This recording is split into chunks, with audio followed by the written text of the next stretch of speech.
సనాతన కాలం నుంచి భారతదేశంలో శ్రీరామచంద్రునికి పూజాధికారులు నిర్వహిస్తున్నారు.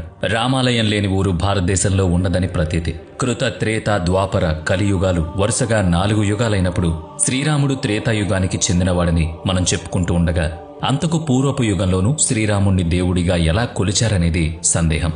సనాతన కాలం నుంచి శ్రీరామునికి పూజలు జరిగాయని చెప్పుకోవడంతో అసలు 2వ యుగమైన త్రేతాయుగంలో రాముడు మనిషిగా జన్మించగా దేవుడిగా ఎలా పూజించబడుతున్నాడని కూడా ఒక సందేహం ఉంది. మనిషి భగవంతుడు కావడం ఆశ్చర్యం అనుకుంటే, దశరథుని కుమారుడైన రాముడు, జమదగ్ని మహర్షి కుమారుడైన పరశురాముడు, శ్రీకృష్ణుని అన్న అయిన బలరాముడు, వీరితో పాటుగా సాధకులు కొలిచే ఆత్మారాముడు, పరమాత్ముడైన రాముడు కూడా ఉన్నారు. రాముడు ఒక్కడే కదా అని మీకు ఏనాడైనా అనిపించిందా?